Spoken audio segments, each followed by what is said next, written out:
spots.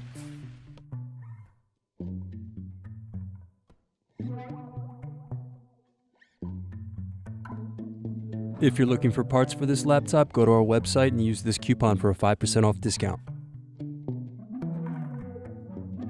First, unscrew and remove bottom base.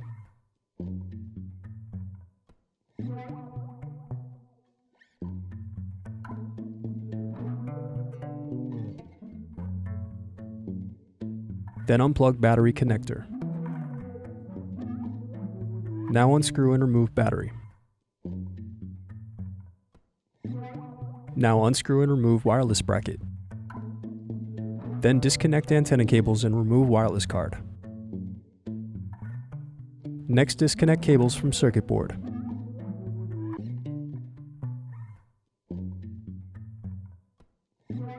Now unscrew and remove USB SD card circuit board. Need more? Check out these other tutorials. For batteries, click here. For hard drives, click here. For wireless cards, click here. Thanks for watching.